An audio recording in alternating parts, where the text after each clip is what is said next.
나는 결혼하면 달라질 거야 라고 믿어요. 그 용서가 독이 되는 거예요. 그러니까 사실은 이게 독이 되어서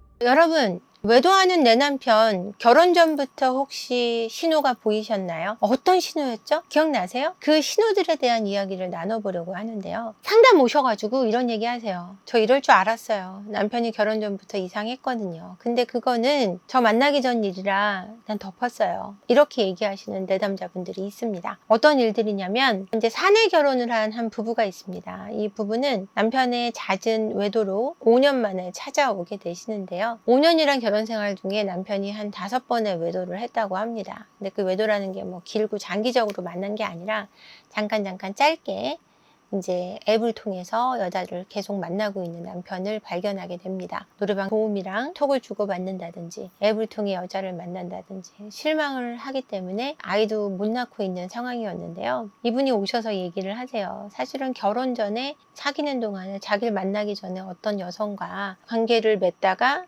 끝낸 사실, 그리고 그 여자랑 만나다가 외도를 했던 적이 있어서 그 여자에게 차였던, 그 여자가 지금 복수를 하겠다고 난리를 피우는 그런 상황이 있었는데 나를 만나기 전이었기 때문에 나는 이해하고 결혼을 했다라고 말씀을 하시더라고요. 근데 정말 이럴 줄은 몰랐다, 정말 믿었다, 나를 만나기 전에 그랬지 나를 만났으니 이젠 괜찮다라고 믿었던 거죠. 이처럼 나에 대한 어떤 특별한 스페셜한 것 때문에, 그러니까 나의 기준이 되는 그 사람의 모습을 봤기 때문에 그 사람의 기준이 되는 그 사람의 행위가 아니라 나의 기준에 맞는 나의 사고를 그 사람을 바라봤기 때문에 벌어진 일이라고 생각하시면 됩니다. 결혼 후의 외도는 결혼 전에 좀 그 증상이 나타난다는 얘기를 해드리는 거예요. 그러니까 사람과 관계 맺는 패턴을 보셔야 되는데 이제 외도를 했던 적이 있다, 다른 여자를 만날 때도, 그러면은 이거는 다시 외도를 하는 게 분명하고요. 그리고 나랑 만나면서 외도를 했다, 내가 용서를 하고 결혼을 해줬기 때문에 이젠 괜찮을 거라고 믿었다, 이렇게 말씀하시는 분도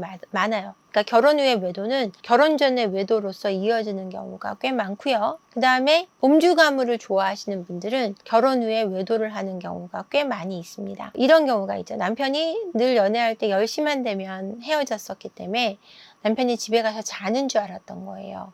연애 때 남친이죠. 근데 결혼하고 이제 외도를 하고 이것저것 다 뒤져보니 그 결혼 전의 행태가 나오는데 남편이 남친이었던 시절 아내를 10시면 들여보내고 나이트나 클럽에 가서 밤새고 놀고 출근을 하던, 사실은 음주 가무에 미쳐있는 남자였던 거예요. 이런 케이스도 꽤 있습니다. 내가 알고 있어도 문제가 되는데 그렇게 살았던 걸 모르고 결혼을 했던 겁니다. 나는 일찍 자고 남친도 일찍 잔다고 했으니까 믿었던 거죠. 여자의 경우도 마찬가지예요. 남자친구에겐 집에 들어간다 그러고 클럽 가서 밤새 놀고 그 노는 걸 멈추지 못하는 음주 가무를 많이 했던 여자분들도 결혼 후에는 외도를 할 가능성이 높아집니다. 그 행위를 멈추지 않으면은요. 그리고 결핍이 심한, 부모와의 관계에서 굉장히 단절이 심하거나 어릴 적에 학대를 받은 기억이 있는 사람은 결혼 후에 외도를 할 가능성이 매우 높습니다. 자신의 결핍을 원가족에서 가져온 결핍을 지금 가정에 투사시키기 때문에 이 투사를 통해서 이 사람을 내게 사랑을 주지 않았던 부모와 같은 그런 애착 형태를 띠게 됨으로 해서 또 다른 새로운 애착을 갖기 위해서 다른 사람을 만나는 케이스가 많아지기 때문이에요. 그러니까 만족할 수 없는 거죠. 원가족에서 결핍이 너무 심각했던 이 사람은 지금 가정에서도 내가 행복할 수 없다고 믿는 잘못된 자동사고를 갖게 됩니다. 이 사고로 인해서 잘못된 신념을 통해서 또 다른 사람을 찾게 되는 거죠.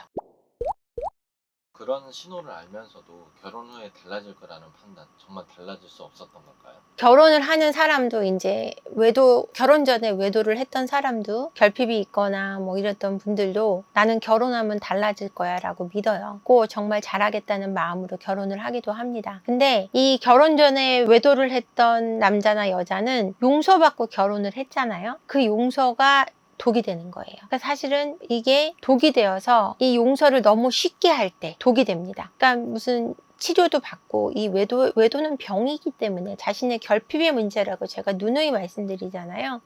이랬을 때 이 결핍이 치료가 되지 않은 상태에서는 무조건 다시 바람을 필 수밖에 없어요. 원가적으로부터 잘못된 애착 관계를 갖고 있는데 불완전 애착이나 와해된 아동기 시절을 보낸 그리고 이런 사람들이 결혼해서 배우자로부터 안정적인 애착을 형성하지 못함으로 해서 자신의 결핍이 해소가 되지 않으면 다시 외도를 할 수밖에 없어요. 이런 사람들의 문제는 깊이 뭐냐면 나는 사람을 믿을 수 없다라는 기본 전제가 깔려있고 잘못된 신념을 가지고 있어요. 이렇게 내가 누군가를 믿을 수 없는데 누군가를 완전히 사랑한다는 것은 불가능합니다. 타인을 믿지 못하는데 어떻게 사랑할 수 있겠습니까? 남녀 간의 문제는 가장 중요한 건 신뢰입니다. 신뢰가 쌓였을 때 그 사람과 함께 하고 싶고 그 사람과 몸을 섞고 싶고 그 사람과 함께 있을 때 편안합니다. 근데 신뢰할 수 없는 대상과 함께 있으면서 또 다른 신뢰할 수 있는 대상을 찾아 나서지 않는 것은 불가능해요. 그러니까 나는 이 사람을 믿을 수 없기 때문에 믿을 수 있는 누군가의 안정적인 애착을 찾기 위해 노력하는 게 인간의 본능인데 이 본능을 본인의 결핍이 치료가 되지 않은 상태에서는 나아지지 않는다는 겁니다. 그래서 결혼 전에 외도를 했는데도 헤어질 수 없다면 여러분 반드시 치료를 받도록 하셔야 돼요. 그냥 포기할 수 없다면요. 내가 그걸 꼭 짊어지고 가야 되겠고 너무너무 사랑해서 헤어질 수 없다면 반드시 치료를 통해서 이 사람을 해소시키고 그 결핍에 대해서 인지시키고 그거를 이제는 이 사람이 결핍이 없는 상태가 될 때까지 여러분 노력을 하고 결혼을 하셔야 된다는 얘기를 해드리고 싶어요. 굉장히 잘해주던 남편이 갑자기 외도한 걸 믿지 못하시는 분들이 많던데 무슨 신호를 놓친 걸까요? 굉장히 잘해준다. 잘해줘도 외도를 합니다. 그게 양쪽에다 다 잘하는 거예요. 외도하는 대상한테도 잘하고 그냥 그 사람의 성격이에요. 누구한테 섭섭하게 하지 못하는, 누구를 별로 힘들게 하고 싶지 않은 그런 기본적인 성품을 가진 사람은 외도를 해도 잘하고 본처한테도 아니 본 남편한테도 잘하고 상간남 상간녀한테도 잘합니다. 이처럼 놓친 신호는 이 사람의 결핍을 쉽게 이해 못한, 아직 알지 못하는 데서 문제가 된 거고요. 어떤 그 사람의 시도를 잘해주기 때문에 더 놓쳤을 가능성도 높아요. 근데 이 사람이 진정으로 정서적으로는 굉장히 외롭다는 걸 이해하지 못하고 계셨던 거일 수 있습니다. 이 사람이 나를 완전히 신뢰하지 못한다는 그 신호를 놓치셨던 거라고 저는 생각해요. 결혼 전 혹은 결혼을 앞둔 사람이 있다면 상담 받아보는 것도 좋을까요? 결혼 전에 이제 아무 문제가 없어도 상담을 받아보시면 1, 2회 정도로 상담이 끝날 수 있고요. 1, 2회 정도만으로 이 사람을 깊이 이해하게 되면 그 이해도를 통해 결핍을 서로 채울 수 있는 그 가능성이 높아지고 관계가 훨씬 단단해질 수 있어요. 그러니까 문제가 있어서 오시지 말고 문제가 없는 상태에서 오셔서 서로 간의 결핍을 좀 소통해 볼 수 있는, 그리고 인지할 수 있는 기회를 갖는 건 굉장히 좋은 선택일 것 같습니다. 그럼 문제 전에 이 문제를 막을 수 있습니다. 이미 배우자의 외도로 과거를 돌이키며 힘들어 하시는 분들께 한 말씀 부탁드립니다. 배우자가 외도를 했다면 이제 결혼 전에 내가 왜 몰랐을까, 아니면 결혼 전에도 이런 신호가 있었는데 근데 그거를 뒤돌아보고 계실 때가 아니고요. 내가 지금 해야 되는 것이 과연 무엇인가를 생각하셔야 돼요. 그러면은 무엇을 할 것인가 전에 내가 원하는 것이 무엇인가를 분명히 하실 필요가 있어요. 그래서 이 가정을 지켜나가실 거라면 외도는 치유해야 하는 부분이니 치유를 반드시 받도록 하시고 관계 속에도 문제가 있었다는 사실을 인지하실 수 있도록 관계 치료도 반드시 생각해 보셔야 되는 부분일 것 같습니다.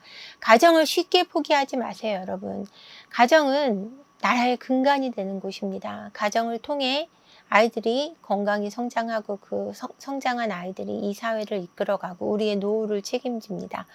지금 당장 행복한 결론도 중요하고 사이다 같은 결말 중요하지만 사이다보다 중요한 거는 이 삶을 정말 건강하게 소화해낼 수 있는 힘입니다. 그 힘을 여러분 기르기 위해서 저희 세포언니 심리상담소가 함께 하겠습니다. 오늘도 영상 끝까지 봐주셔서 감사하고요. 구독과 좋아요 함께 부탁드리고 금요일날 라이브를 위한 알림 설정 그리고 많은 댓글을 통해서 이 영상이 퍼져나갈 수 있도록 도와주십시오. 고맙습니다.